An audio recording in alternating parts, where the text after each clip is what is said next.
Okay.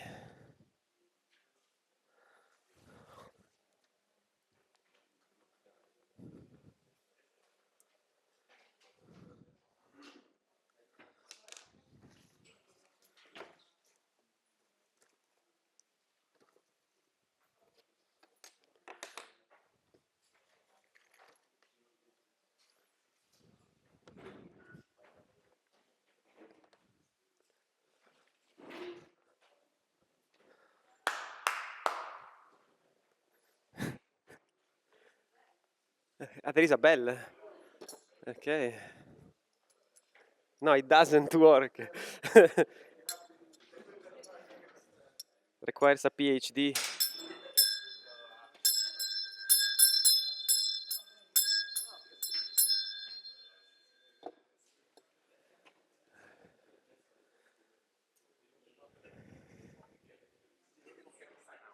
Yes, yes. Tomorrow.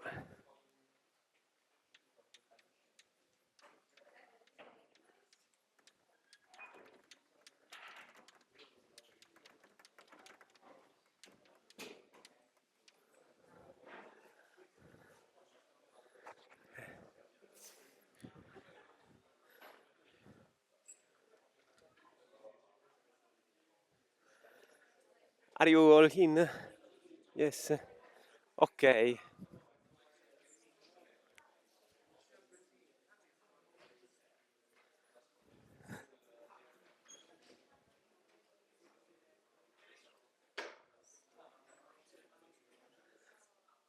Okay. So maybe we can start. There are some people that are still joining in, but okay. So tomorrow, I noticed that there is a social dinner tonight. So like starting at 9 tomorrow morning might be too hard on you. So, so let's start at 9:30. But please don't party too hard because tomorrow lecture is going to be challenging. So if you are wasted, it's not gonna work out well. Okay. So a brief recap of what we've seen so far, no? So we have played a little bit about, we have discussed locality, no? And the interplay of topological operators with symmetries. We gave this heuristic argument.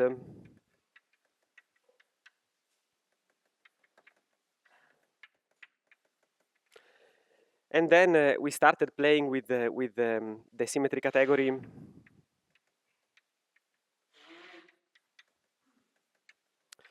for 2D CFTs, no? So in particular, what have we seen in this context? Well, we have done a brief review, no, of 2D CFTs, and in particular focusing on the operator state correspondence and modularity, no? And the CFTs that we have considered are unitary, local, and compact. No? So during the time after the lecture yesterday, I got some questions that already regard this point. So I want to straight up some aspects. So we discussed a lot about the partition function on T2, no, and we used it for modularity. But what we used about it is that we require that it exists, no. So when we speak about the modular property of the CFT on T2, no, we use it to deduce feature of the CFT that are general. No, it's not something. It's not that we place it on a different manifold and thing changes. No. Like just the fact that the CFT has a well-defined T2 partition function has a lot of consequences. No, and we are playing with that because asking that the CFT is compact requires, in particular, that this partition function exists. No, and so we can use it to argue for consequences. No?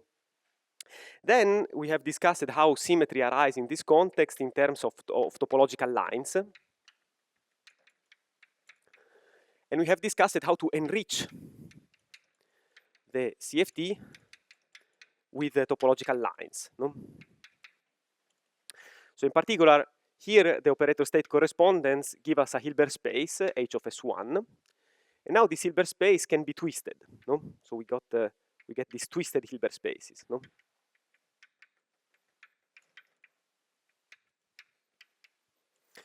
And so remember, the operator state correspondence follows from radial quantization. So if you insert an operator at the origin, we can map it to a state on the cylinder with the Euclidean time here and a radial coordinate there. No? And now, in this context, we have operators in the twisted sectors, which are attached to defect lines, which are mapped to twisted sector Hilbert spaces, no? To states in the twisted sector Hilbert space. No?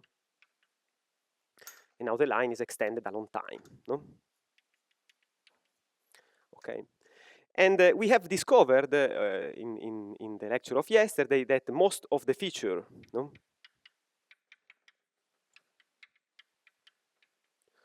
of the symmetry category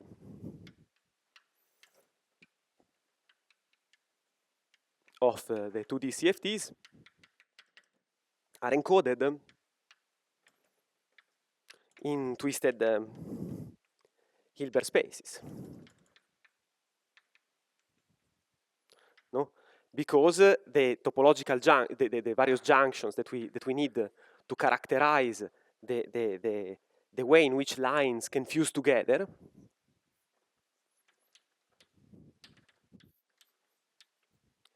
are mapped into twisted Hilbert spaces with the insertion of many lines, no?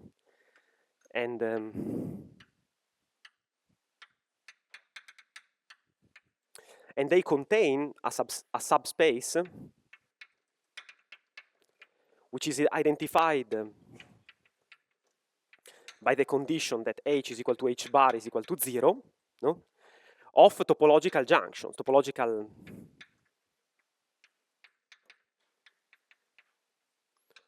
no? So these spaces are these possible topological junctions are the structures that encode how the line can fuse together the possible morphisms in our symmetry category. No? So and we discussed how to compute them exploiting certain specific limits in the T2 partition functions. No? We have discussed, for instance, how this if in the fusion product this nijk integer is just the dimension of one of these Hilbert spaces. No?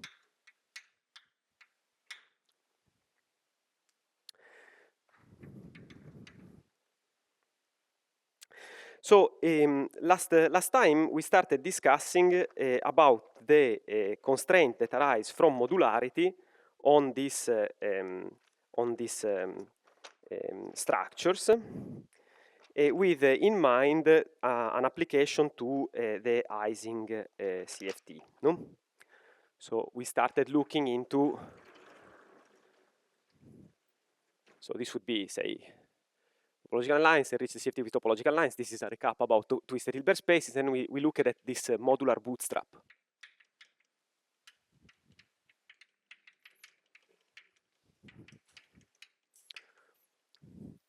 So again, here I got some questions, so it's good to have some time to go over it again a little bit.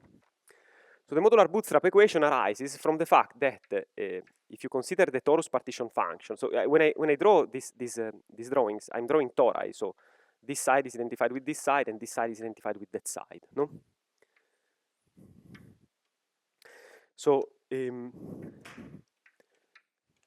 inserting a defect in this way or in this way, no, are transformations that are related by an S transformation on the torus. No? So it maps tau into minus 1 over tau.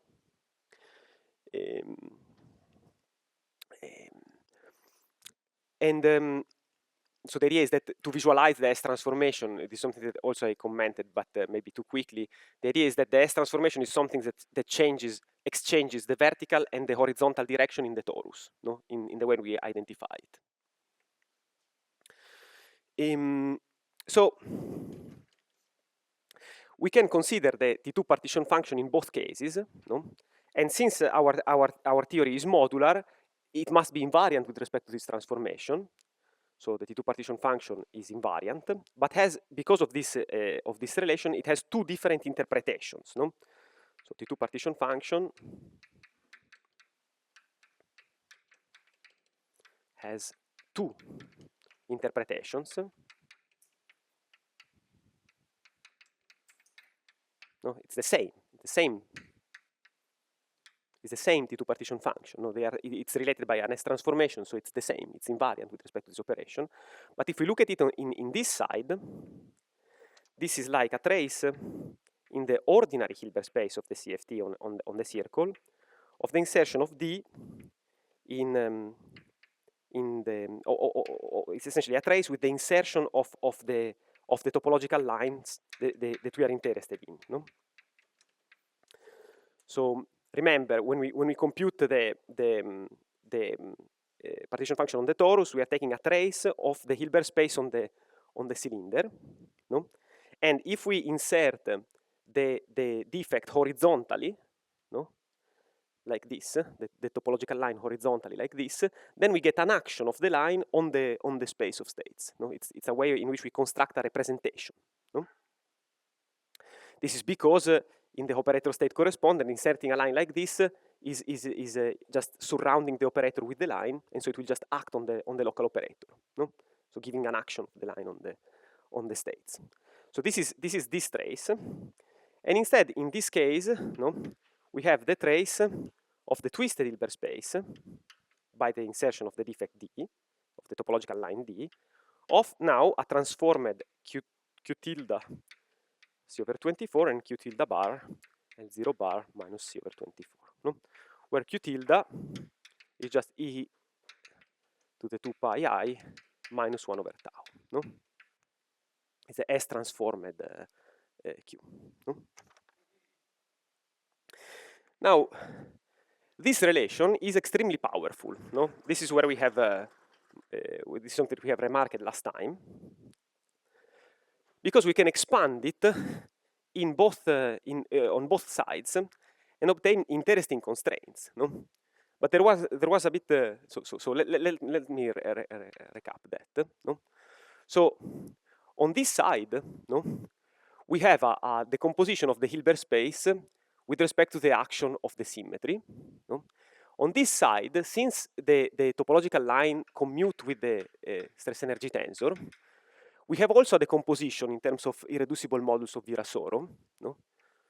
With integer coefficients. No? So here we have KH of Q times KH bar of Q. No? Now, maybe I should have stressed it yesterday, but so these coefficients are not the same as the ones that would appear in the decomposition of the T2 partition function of the Hilbert space, because now the Hilbert space has been twisted by the defect. Okay.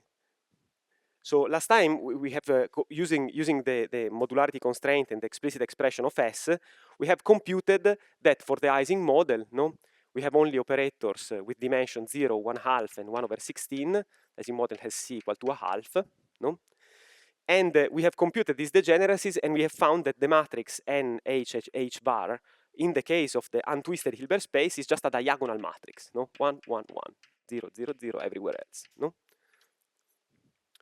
This is something that we have computed yesterday, exploiting the modular invariance. Now, this matrix is not the same, no? Because this matrix is the one that captures the degeneracies as Virasoro modules of the twisted Hilbert space. Okay, so it's a different relation, no? And here, no, when we decompose this space, what we obtain is an equation where we get the composition of this of the various modules in terms of representations of this topological line. No? So for the Ising CFT, we said we obtain an equation of the following type. No, we have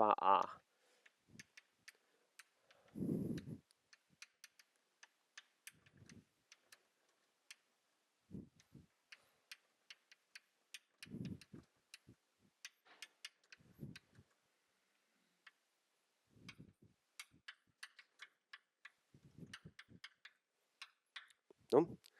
So where these coefficients here, no, they are the eigenvalues of the action of D on the operators, respectively the identity, the energy. The energy is the one, remember, no? So these are, the identity has a conformal weight 0, 0, the energy has conformal weight a half, and then there is the spin with conformal weight 1 over 16, 1 over 16, no? These are the primaries that give rise to the whole tower of descendants relevant for the Ising model, no? But so this one is these are the eigenvalues of the action of D on these operators, no, by linking. If we link them, we get an action which is proportional to a coefficient times something, no? Yes. Yes. Here I'm using this fact because so that you know that the Hilbert space splits into Virasoro representations. Each Virasoro representation contributes with a character. No? The character of the identity, the character of the energy operator, the character of the spin. They are just labeled. These are the expressions that I wrote on the board yesterday. You know, we have explicit expression for these ones. They just follow from the theory of representations of Virasoro, and we know that since it's commuting, for every primary, there is a tower of descendants. They organize in a Virasoro module, but the whole Virasoro module, we have the same quantum number with respect to the topological line. No? So we get, from the left-hand side, we get this decomposition. From the right-hand side, we get another decomposition, which is this one.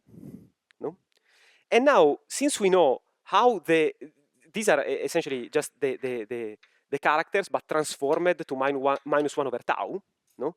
Since we know that they transform with respect to the S matrix, with respect to this action, no? Like this, we know these modular transformations. We know how do they. We have computed explicitly the S matrix in the basis of characters relevant for this Virasoro algebra, no? We know explicitly how they transform, and so we know explicitly what to plug in on the right-hand side. Okay, so I wanted to stress, this was not perhaps clear yesterday, since I got many questions about it afterwards, that in this equation, the unknowns are these 3 coefficients, but also these 9 integers. Okay, so the fact is that these expressions are so complicated modular functions, we wrote them yesterday, no? That the fact that these are integers is so constraining that it is very hard to satisfy this solution. And we started discussing yesterday that there are only three solutions, no? And I discussed the eigenvalues yesterday, but I haven't had the time to discuss the twisted Hilbert spaces.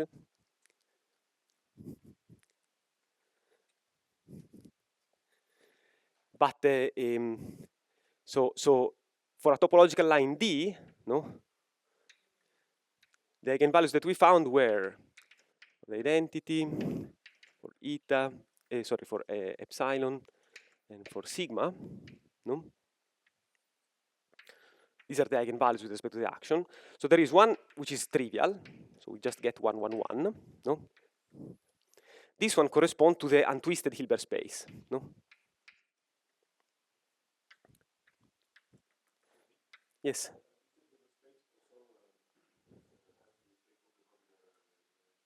Yes. Yes.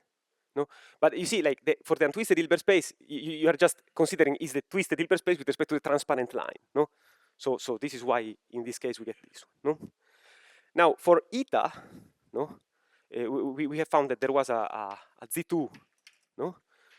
Which we call it eta. This gives rise to another twisted Hilbert space, no? Twisted by this Z2 generator. And then we found that there was this weird solution, no? Which we call it N, no? And this gives rise to a third Hilbert space, no? Hn over S1. No? Now, out of this table of charges, no?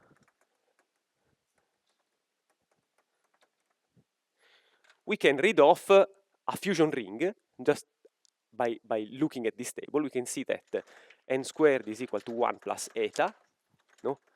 That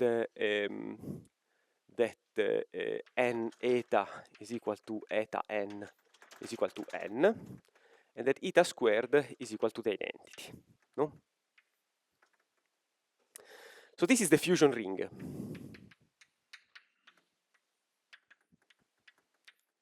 No? In particular, we have discussed the fact that n is non-invertible because it has a kernel. No? It kills the operator sigma. No? Moreover, we have to discuss about the structure of the twisted Hilbert spaces. So the solutions are for where can I write it? Maybe I can. Well, let's write it here. So the twisted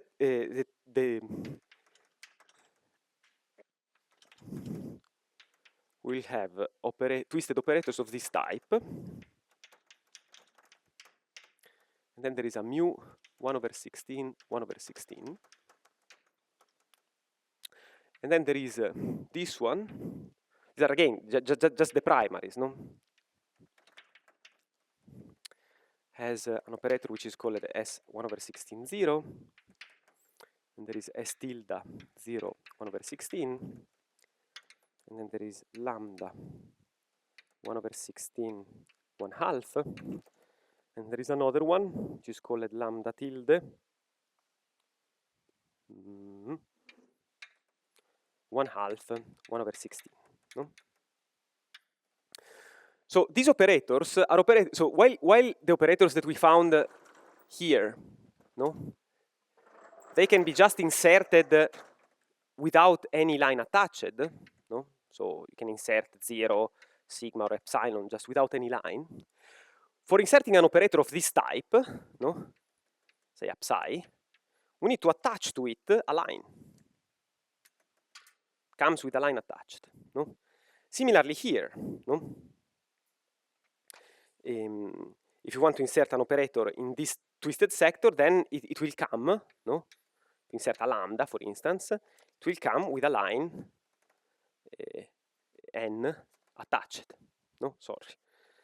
I just realized that the pink chalk looks exactly like the white one.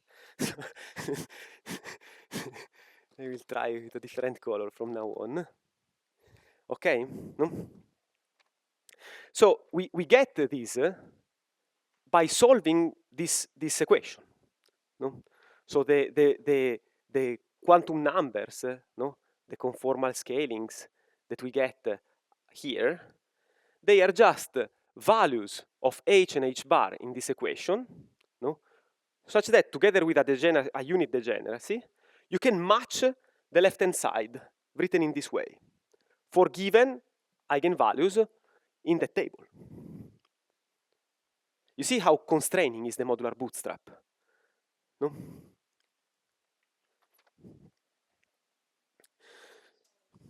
Yes?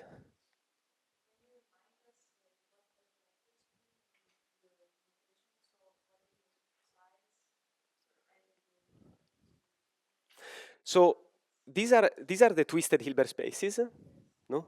What I'm saying here is that by the operator state map, we can identify them with twisted sector operators whose labels I just invented, okay?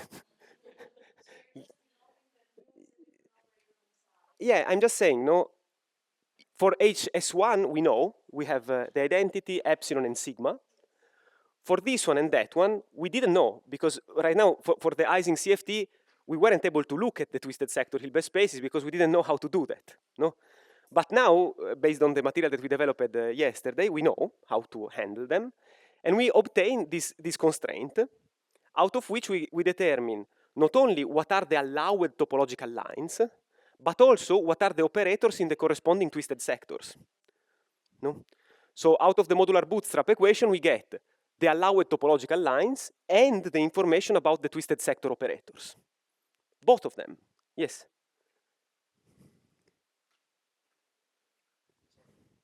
Okay.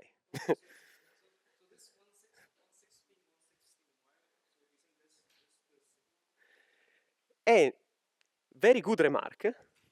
No? You see, this one is in this twisted sector.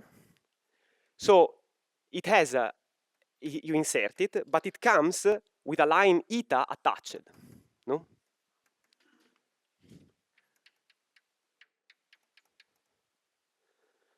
So it is not a genuine local operator. It is more, it is something which is called a disorder operator because it comes with attached this topological line which implements a spin flip. Okay, remember that eta is the line that flips the sign of the spin. No?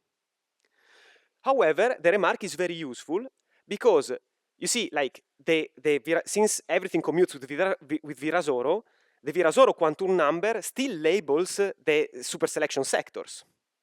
No? So these are like quantum numbers, and the various processes are constrained by preserving those quantum numbers. No?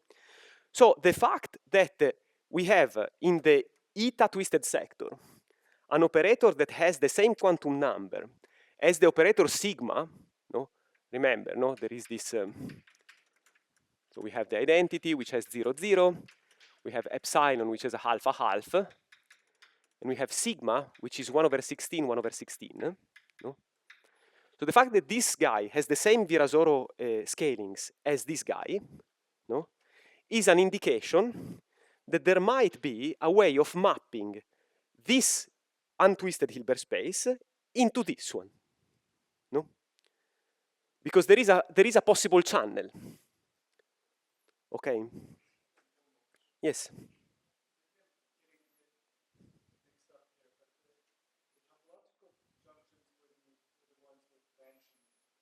Yes. They would be, but in the these are the twisted Hilbert space with the insertion of only one. No? So the fact that we have this fusion ring, for instance, indicates that there is a topological line, a topological point in the Hilbert space twisted by n, and eta. No? So if you compute this guy, you will find that it contains, in fact, a unique topological point in the sector no, h equal to h bar equal to 0. No? And this topological point is the one responsible for this coefficient, which is 1 in this case. No? But the idea is that you can work out the fusion ring and out of this deduce this property because of the relation that I erased on the board that says that the fusion coefficient are related to the dimensionality of these spaces. Okay? Yes? Mm-hmm.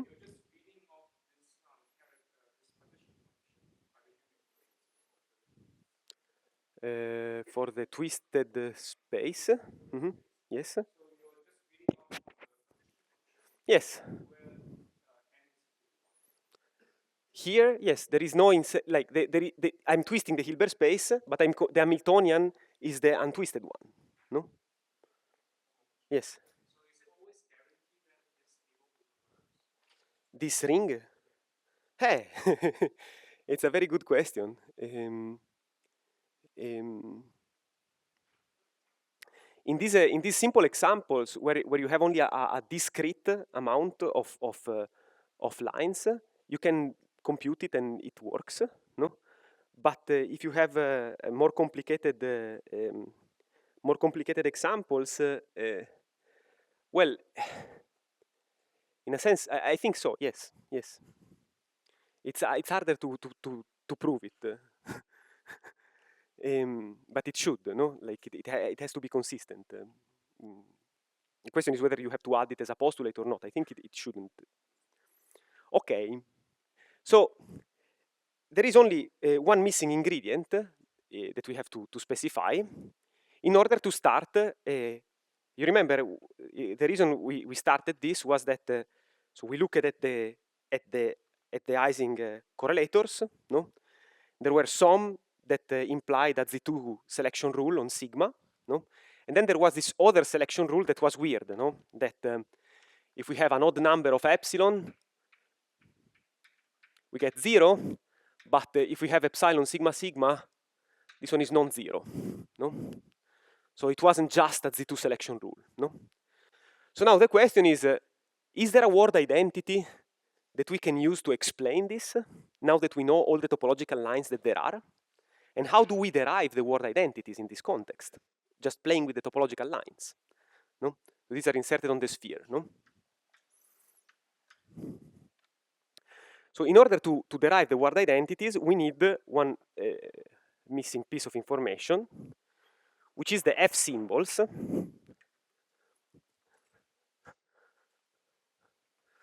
you can compute along the lines that I detailed, but in view of time, I won't. I will just tell you what they are, okay? Hopefully you will trust me.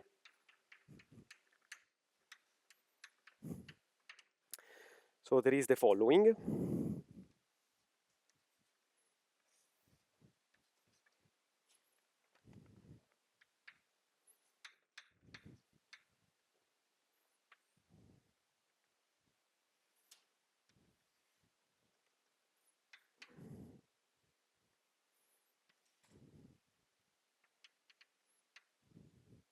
These are insertions of n, and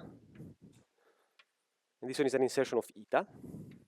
And remember, the F symbol is a way of resolving a four-valent junction. No, there are four lines that come together here. No, 4 lines that come together. Okay. And there is another one, which is the following.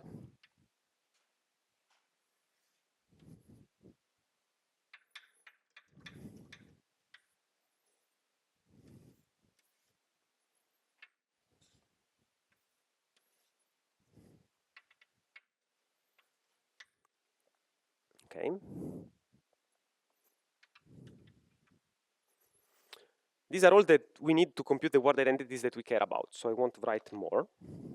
No?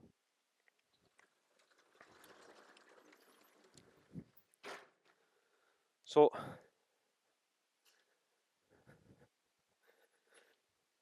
the eta line gives rise to the selection rule for the spin flip. No, the eta line just maps the spin field into minus itself by that board. No.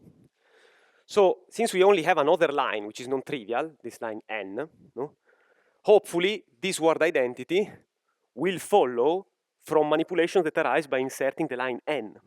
No? So we have a correlator on the sphere. That we consider the correlator of 3 epsilon fields inserted at 3 different points on the sphere, like this. Okay. Now, since the n line is topological, we can just bubble it out along an S1 at any point on the sphere. As long as we don't intersect these ones, there is no effect. No? So we just bubble it out. Sorry. This is the right color. We have these 3 points. Just bubble it out, like this. No?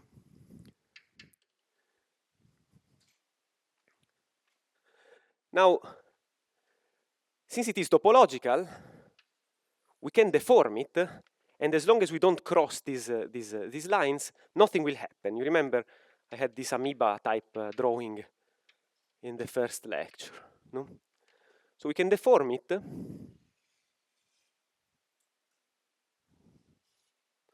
Like this. It's still the topology of an S1. No?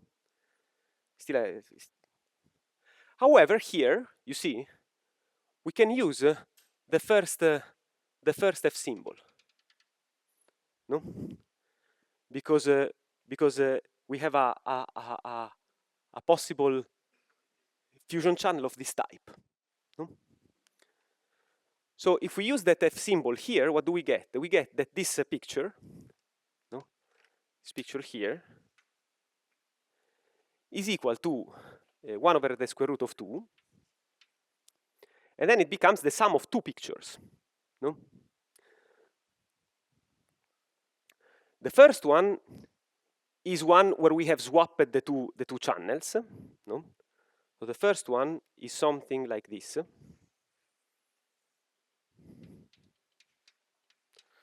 where now the epsilon is enclosed in a ball, in a bubble, no? Like this, no?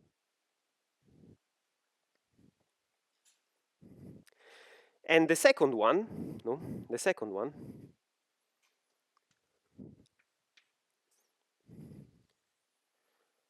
looks exactly the same. So there is a bubble around this, and there is a bubble like that. But here, there is an eta. There is an eta line, no? Because we have to insert the eta line.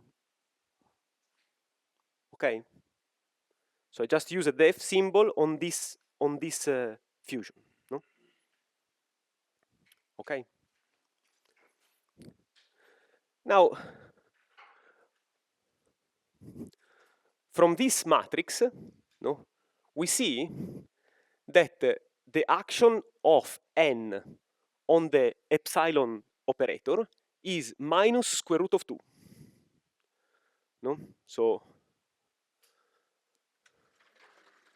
from this entry, no, this entry implies that when we wrap epsilon with n, we obtain minus square root of 2 times epsilon.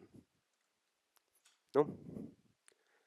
So this reminds me also that here I should pay a price. No, I should divide by the quantum dimension. When I bubble it out, no, I have to divide by the quantum dimension. No? Yes. Yes, exactly. No, like the idea is that the price of from this eigenvalue, we say that we see that the price of bubbling out the line is to multiply by square root of 2. No, this is the quantum dimension of n. So there is this overall factor. Oh, let me write it. Yeah, maybe. Well, it will eventually it will simplify. So hmm.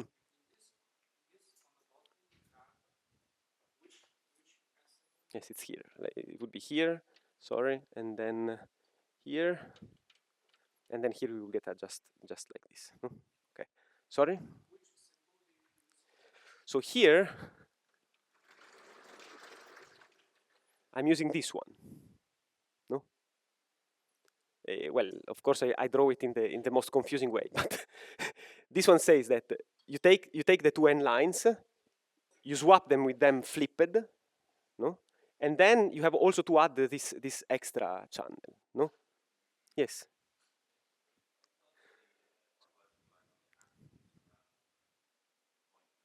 Yes. I've surrounded the empty point, no, the identity. The price to pay to blow out the line out of the vacuum is to multiply by the quantum dimension. No? If the quantum dimension is 1, the price of doing this operation is 0. So you just get a proportionality, which is the case of ordinary symmetries. But in this case, since it has a non-trivial quantum dimension, there's a price to pay when we bubble it out of the vacuum, no? Which is this coefficient. No? Yes. Mm-hmm.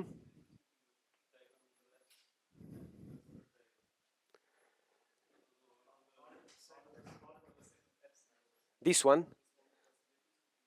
one has an eta, and you get a minus sign.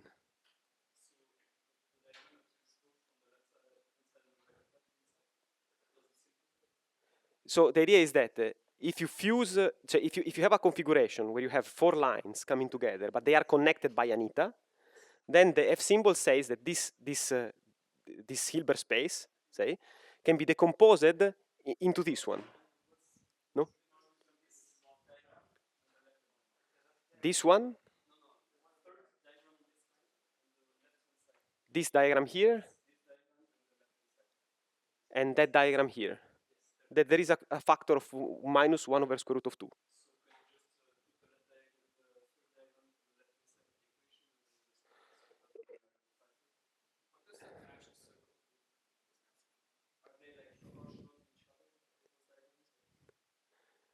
It means that when you study, when you have a collection of topological lines of this type, no, you can replace it by this combination, no. But you're not. These symbols are not algebraic, no. Like you cannot do algebra with these symbols. This is just a scheme, no, for a change of basis. Okay.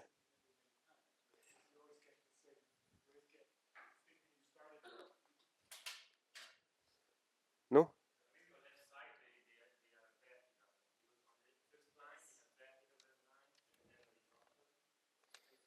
Maybe yes, yes. Maybe there is a typo. I see the point. Yes, yes, yes, yes.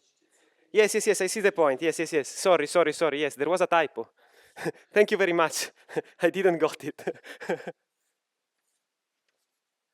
Yes, sorry. Thank you very much. Yes, yes. I couldn't see. Okay. So now it makes sense. Are you happy with it? Yes.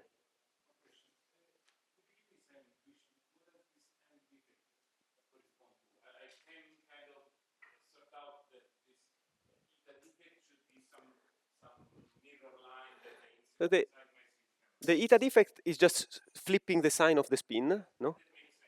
And the n defect is some other topological line that we are exploring right now. No?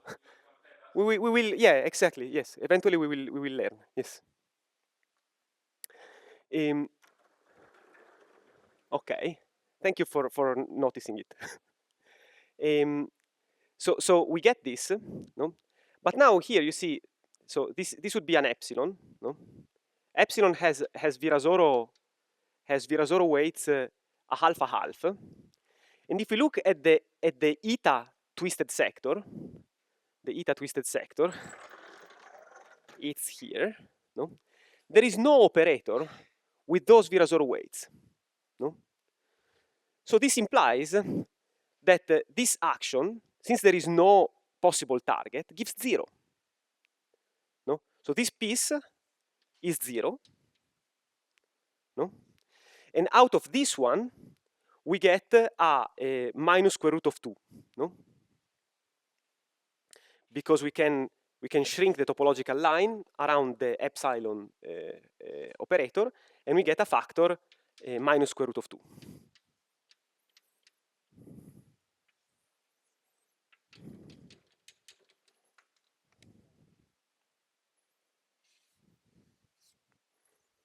Okay? Yes?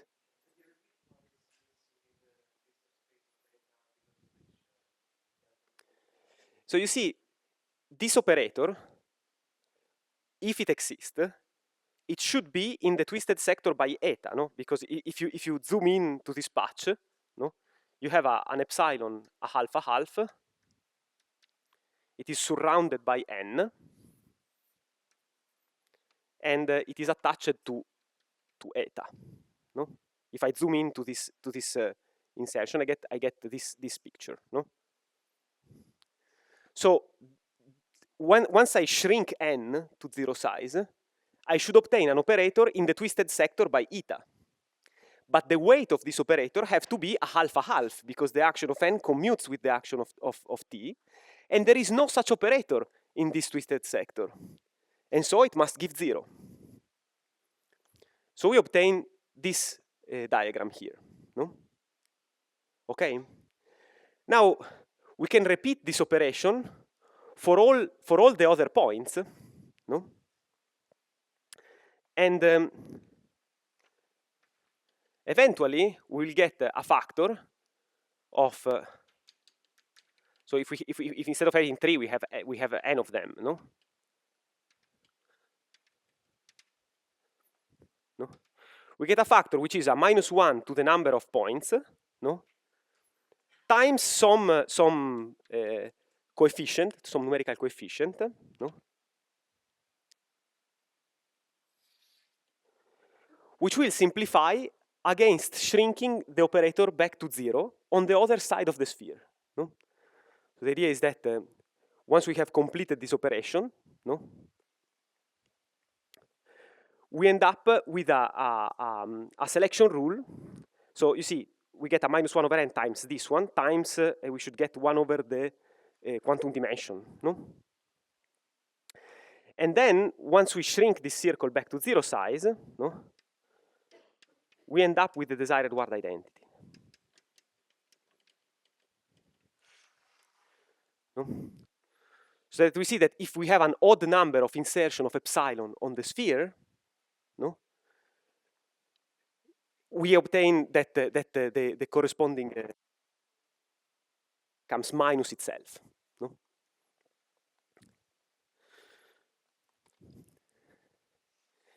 And now we can look still by these manipulations. Maybe I can use, where can I, maybe I can write here. No?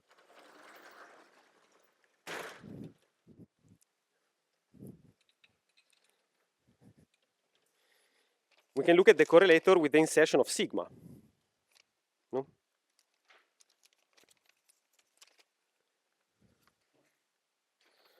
So say that you have something like this, a correlator where you have the insertion of 2 sigmas. No? Like this. There might be other stuff, but there are 2 sigmas here. No? We bubble out the line in the same way, no? Paying the same price. We deform it.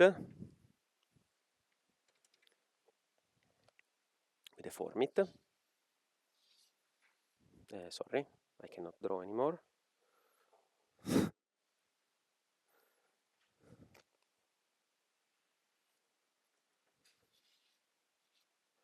Like this. No? And now we can use the same F symbol here. And what do we get here? There are insertions of sigma. What do we get is, again, this 1 over square root of 2. And then the sum of 2 bubbles.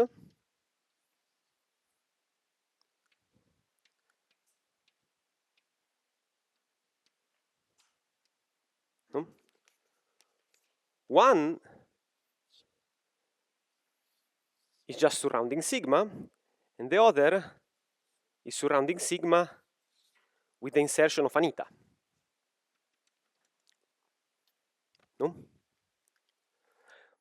But now, you see, the action of n on sigma is 0, so this one dies, and we are left with this one. And you see, sigma has quantum numbers with respect to Virasoro, which are 1 over 16, 1 over 16. And this is the twisted sector by eta.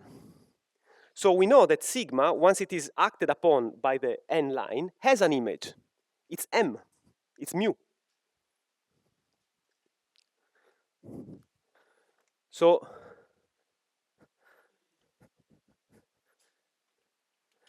by repeating this process another time, we obtain that this correlator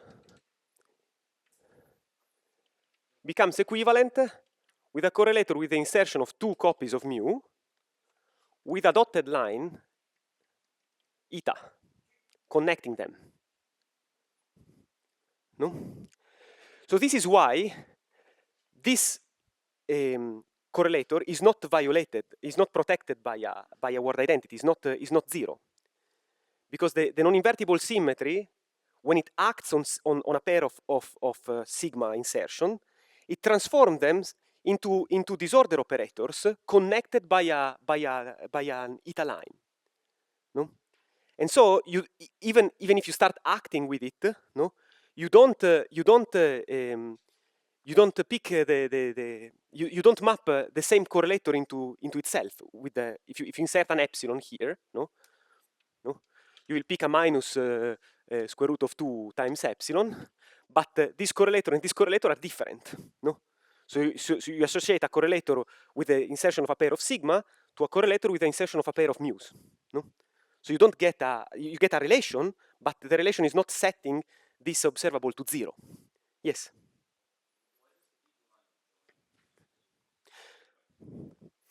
So because of the topology of this configuration, no? So the eta line is connecting these n insertions here to the n insertion outside, no? When you deform this to create the, you can think of it, no? If you deform this to create another point where we can use the F symbol, no? You will create another channel, no? Where you have this bubble in isolation, which is killed, and then another bubble which is connected to the same out one by an eta line, no? So let me do the steps, no? So you obtain, by performing the same manipulation, you obtain a configuration which is like this, no? Sigma, bubble of n, bubble of n, bubble of n outside, no? And then eta, one here, no? And then you take the outer bubble of n, no? And you move it, you see, this circle is an S2, no? So you can move it behind, no? And shrink it to 0 size. And when you do that, these two eta lines will collide and coincide, no? They will merge. And when they merge, you obtain something like this, no? Sigma, n, eta, no? And then you use the fact that this becomes mu in the eta twisted sector. Okay? So in a sense, what we can summarize out of this data is that we have some sort of an action of n that takes a spin operator, no? You take n, and locally what happens is that you take n, you move it across the spin operator, no? It wraps it, and it transforms it into an operator that is a twisted sector operator. It's a disorder operator attached to the line eta with this insertion of mu, no? So this defect, this non-invertible line, is something that is mapping an ordinary operator into a disorder operator, no?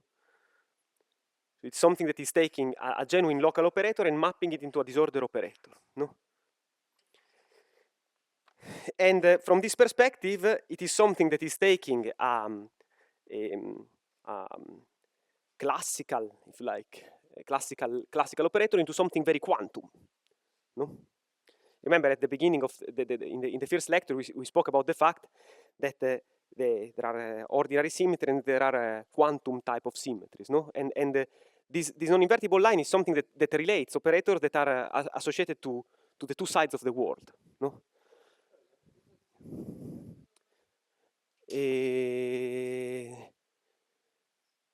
Sigma is in the kernel of n. Yes, sigma is in the kernel of n if you have an action where you are wrapping it, no? So if you do like this, no? It is in the kernel, no? But now notice that we are getting, so you see here there are two fusion channels, no? One channel has the identity and the bubble. Look, I have erased the, no, it's over there, no? If you take n and you fuse it against itself, you get two channels. One is the identity channel, that one gives you just the bubble, and the other one is the eta channel, and the eta channel is responsible for this line, no? So if you were rigorous, no, you would have written that this is equal to this plus n times the bubble, no? But this one is 0. So this part dies, and you are left only with the twisted sector action, no? From the fusion of n with n, no? It's interesting, no? That's the fact that the symmetry is non-invertible, that it doesn't you feed it one operator, and the outcome is a sum of two things.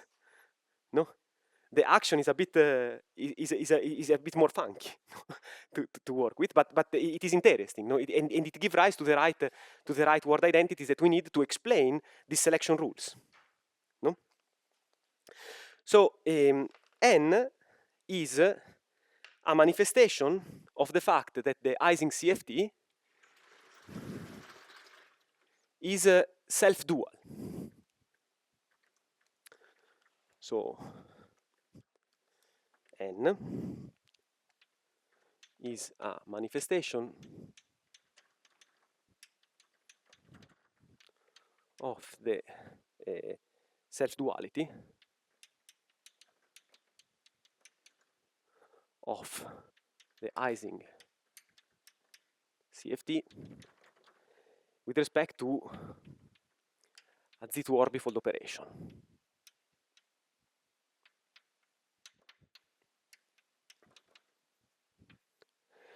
So I think now it's a good time for a break, and after the break I will continue from here.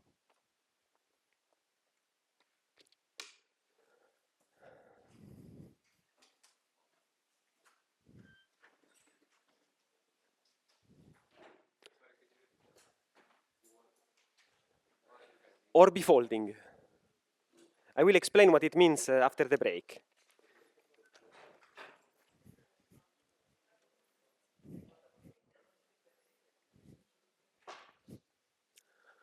Okay.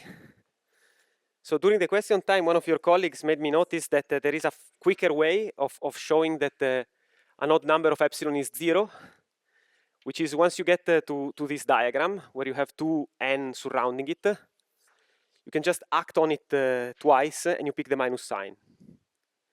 This was one remark. And then let's continue. So what is a T2 orbifold? No? Orbifolding in two dimensions is equivalent to gauging. No? It's a synonym of gauging. So what does it mean to gauge? What does it mean to gauge a symmetry? No? In general, you're probably familiar with the gauging operation of a continuous symmetry. No?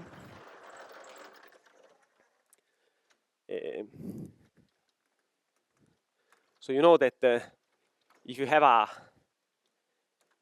a continuous symmetry, there is a corresponding conserved current, no? And then you couple this current to a background field, and then you integrate over the background field, no? So orbifold is equal to gauge, no?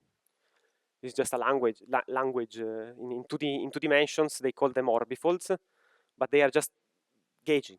Orbifolding means gauging. There is no. So to gauge a symmetry,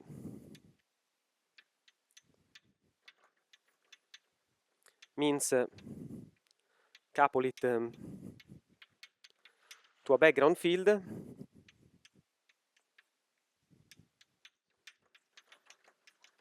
and then integrate over it, no? In the path integral, no?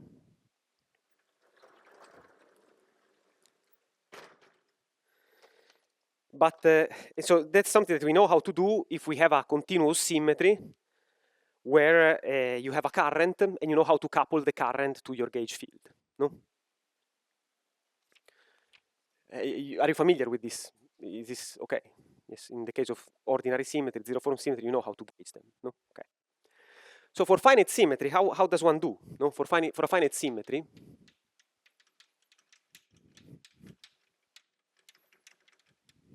we want to do the same thing.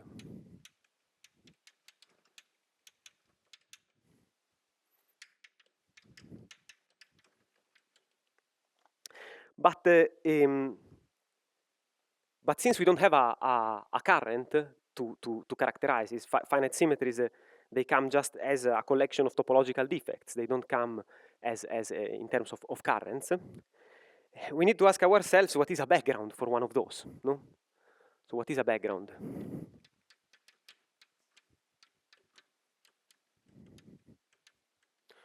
Background for a finite symmetry.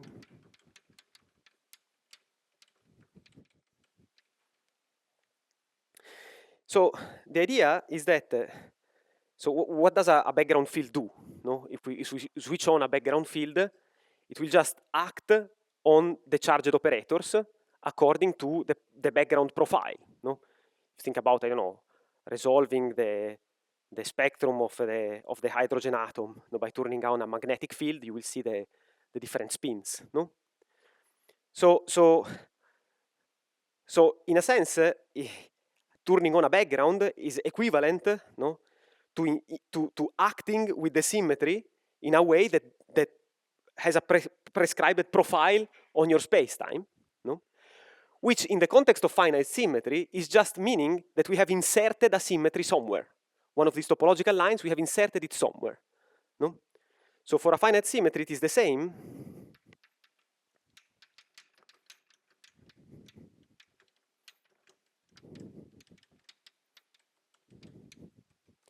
As inserting, as decorating your manifold with a consistent collection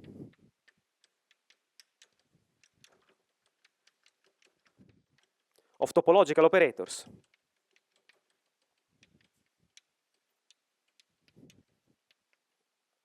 No? So for instance, if we consider a torus, no, consider the case of putting your theory on a torus, no? In this case, there is no background.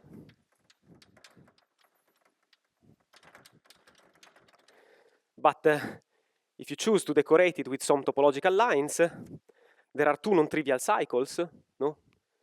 On a torus, there are two non-trivial cycles, the A cycle and the B cycle, no? And so you can place two lines on the torus, no?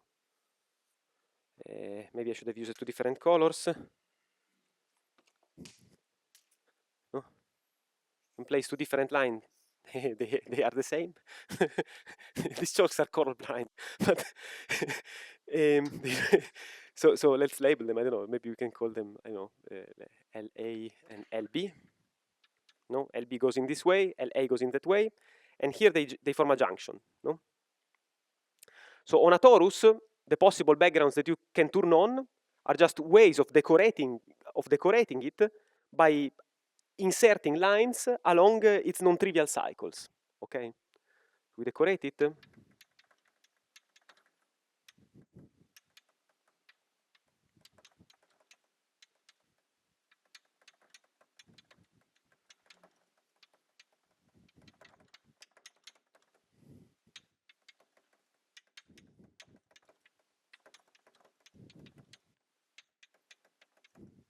Okay.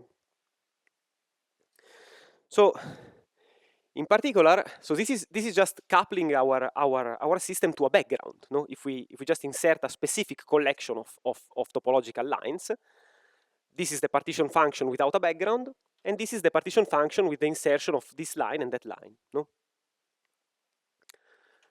there are two different observables. No? Now gauging means summing over all possible backgrounds. No? So in a path integral, we integrate over the background fields, we promote it to dynamical, no? We integrate over it. If you have a finite collection of topological lines, integrating over all possibilities just means summing over all possible ways of decorating your background. No? So for example, if you consider the gauging at Z2 symmetry, like the Z2 symmetry associated to the eta line in the Ising, then you see what is the partition function of the Ising model with gauges the Z2 symmetry on the torus.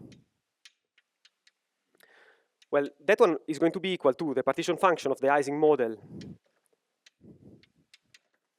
on the torus without any insertion. And then we have a partition function of the Ising model with the insertion of one line, of one eta line along this cycle, say like this. And then there will be an insertion of the Ising we'll consider another background where we have inserted it along the other cycle, no? Like this. And then finally, we'll have something where we have inserted them on both, no? Something like this.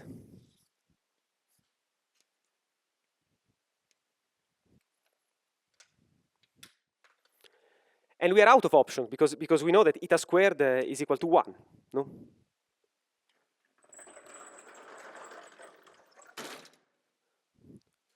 So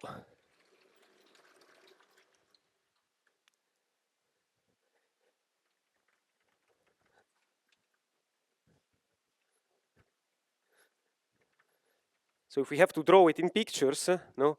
If we have to draw it in a way which is more familiar, so we have something like this, where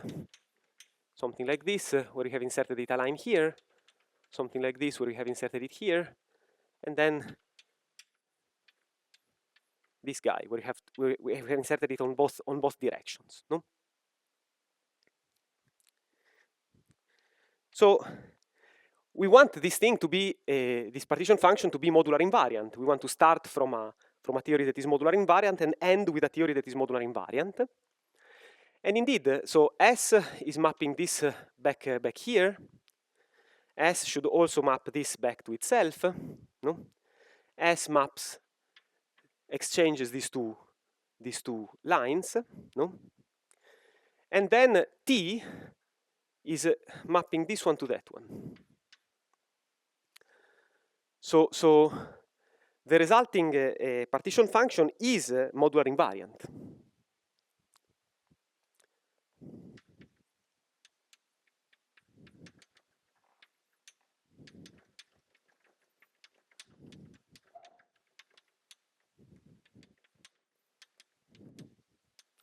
It's modular invariant provided all these operations are consistent. Okay? Provided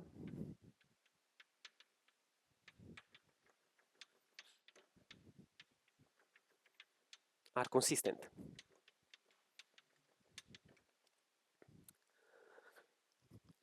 No? So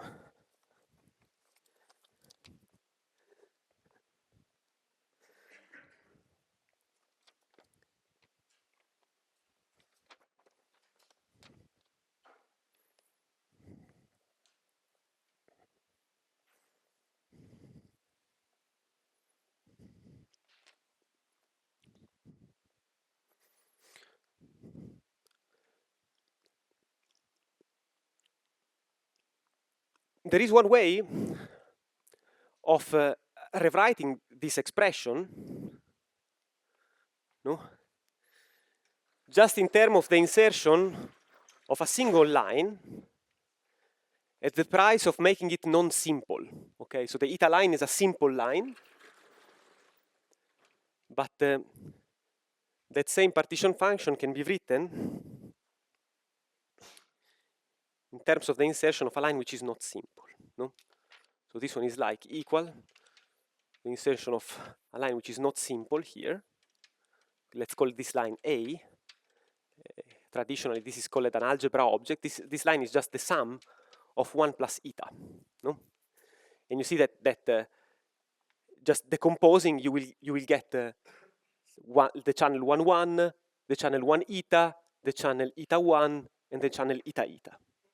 Okay.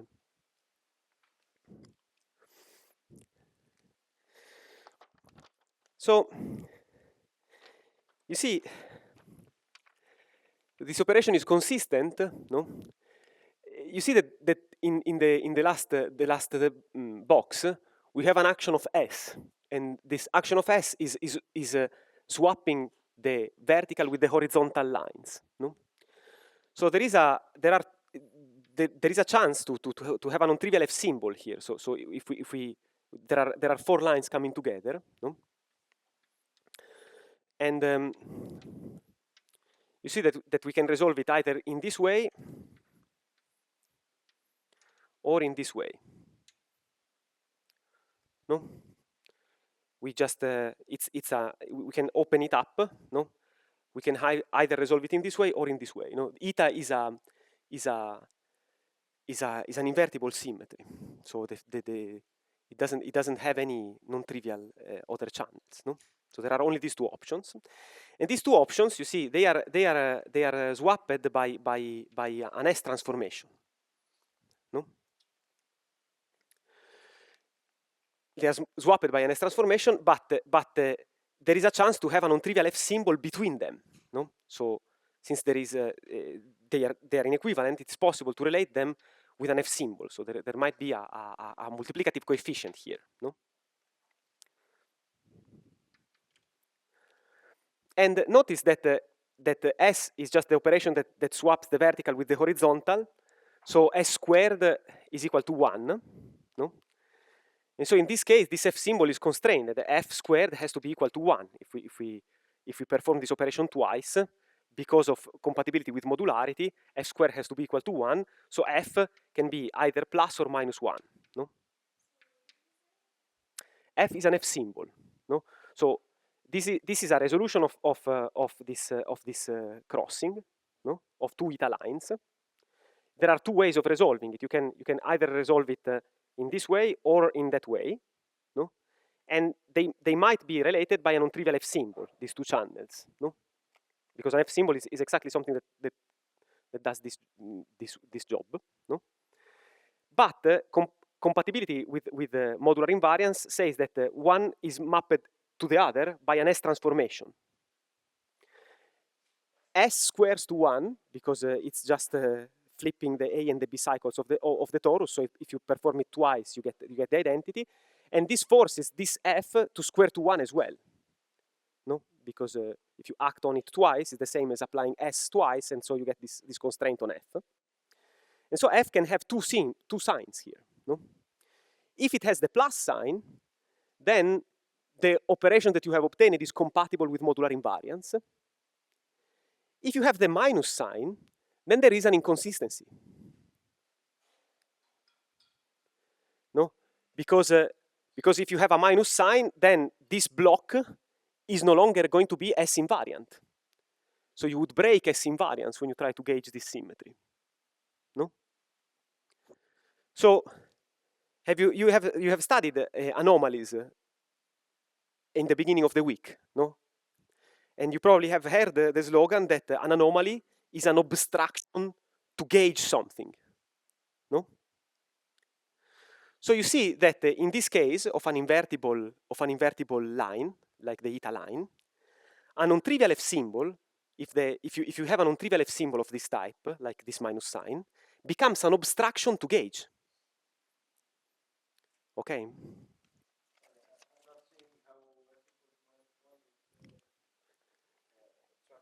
Yes, I'm trying to go super fast. But, so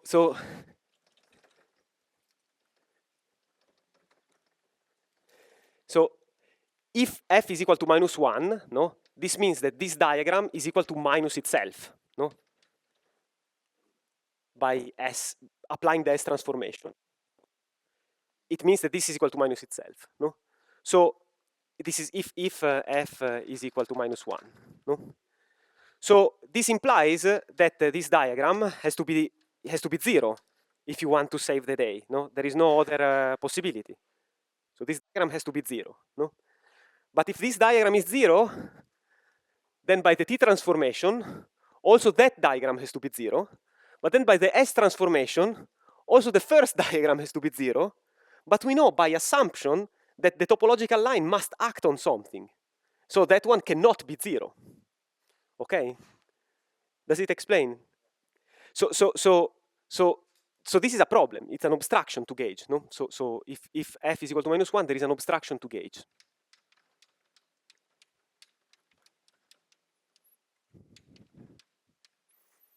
No? This is for invertible symmetries. No? So for an invertible symmetry, having a non-trivial F symbol is something that says that there is something wrong with associativity. No? So and for an invertible symmetry, what parameterizes how badly you broke associativity is the anomaly. For a non-invertible symmetry, the story is a little bit more complicated because you have more fusion channels. No? For an invertible symmetry, the fusion channels are all one-dimensional, and so like having a non-trivial F symbol is already something that can obstruct a gauge invariance, no? Modular invariance. But for non-invertible ones, even if the F symbol is non-trivial, it might still have a non-trivial identity eigenvalue. So it might be still possible to find combinations that allow for gauging. No? There is a deep theory about it. I won't have time to cover it because I want to speak about higher dimensional field theories at some point in this course. However, now we can understand the remark that I made at the end of the previous lecture. So what I want you to remind from this discussion is that associativity constraints are related to anomalies for invertible symmetries.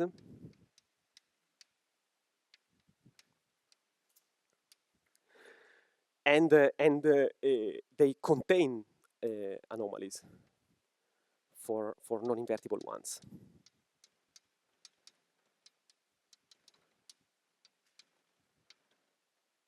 No? So if you go back to the Ising and we consider the T2 partition function, we can consider bubbling out the non-invertible n line, no? On the torus.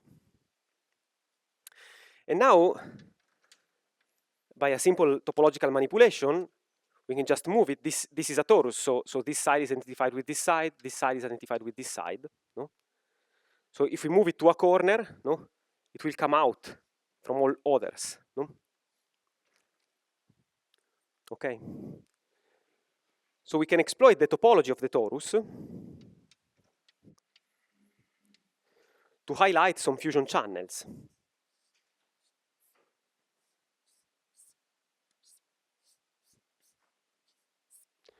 Of course, here we have to pay a price of the quantum dimension, and we will eventually absorb it. No? So you see here, remember the fusion line of n is that n squared is equal to 1 plus eta. No? And we just found out that if we insert 1 plus eta, we obtain the orbifolded partition function. So the partition function of the theory with the Z2 symmetry gauged. No? So if we apply this fusion rule on these lines, we obtain that we have our n line here, but now it is connected by lines which are labeled by 1 plus eta, here and there, just by using the fusion rule. No? Now we can shrink the non-invertible line back,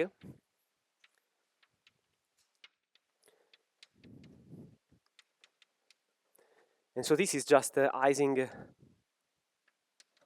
mod Z2. No? So the presence of this non-invertible defect that fuses in this way is equivalent to the statement that if you consider the Ising CFT, that the Ising CFT is dual to another theory, which is Ising where we have gauged this Z2 symmetry. Okay? So this line, the non-invertible symmetry line, is an expression of a duality.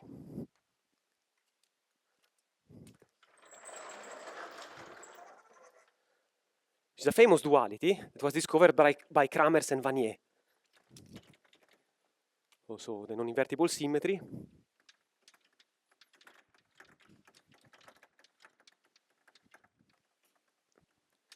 is a manifestation of the duality.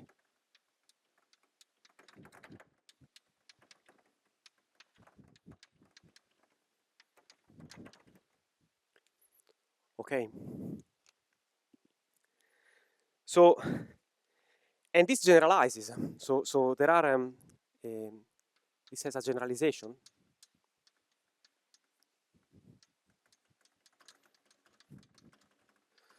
So there are collections of topological lines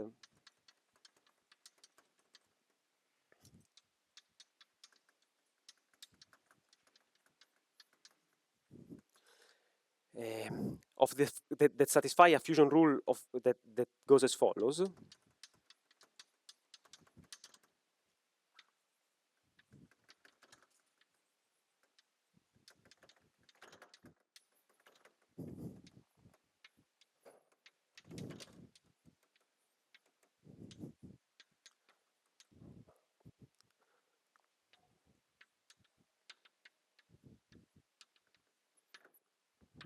No? They are expressions of the self-duality with respect to the gauging operation of an ordinary symmetry group G. No? And this type of fusion categories are called Tambara-Yamagami categories and have found many applications. No?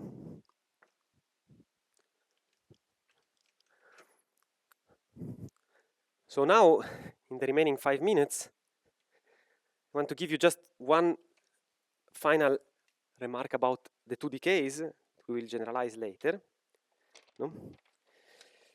Which is about the fact that there are immediate dynamical consequences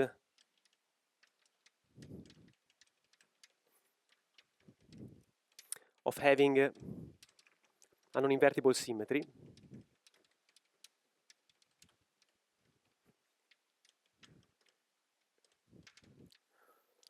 So consider the case that you have an ultraviolet, a 2D ultraviolet CFT, no? That has a topological line that has a quantum dimension which is not a positive integer. No? And assume that this CFT has a relevant deformation by an operator, no? Relevant.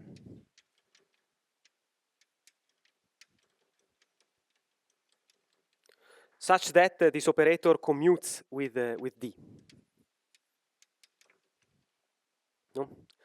Then this will trigger an RG flow to an infrared theory. No? And there is a question, what is the dynamics of this theory? No? Is it gapped? Is it a conformal theory? Is it what type of theory it is? And if the quantum dimension of the topological line is not a positive integer, then this theory cannot be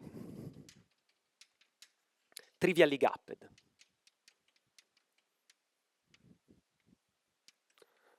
A simple application. And with the tools that we have developed, we can prove it relatively simply.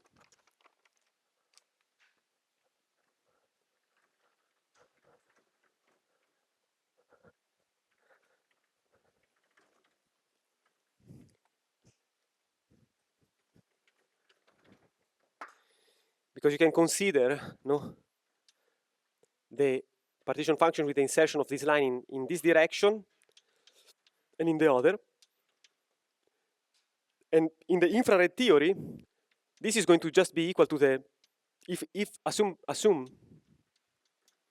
the TIR is trivially gapped, which means that it has a single ground state. No, it's the trivial theory. No, if that is the case, then in this case we just get the quantum dimension because this theory is trivially gapped. It has only one operator. It is the identity operator, and so this quantity is exactly equal to the quantum dimension. And in this case, we get the trace on the twisted Hilbert space of the trivial theory of 1, no? Because it is trivially gapped, so it doesn't have an Hamiltonian. No? And so this one by definition is a positive integer. No? And so it is a contradiction. So you see, there are immediate consequences if you have a theory that has some non-invertible symmetry about the properties of its ground state. No? So there are more consequences. I won't have time to cover them because I want to speak about higher dimensional theories a little bit. But you will see that in the rest of the course, what we will try to do is to essentially generalize to higher dimensions what we have learned about 2 dimensions in the first part. Okay? So we will try to understand whether there are non-invertible topological defects also in higher dimensions, and whether having one of those that is preserved by energy flow has some consequences on the infrared. Okay? So this concludes this morning session.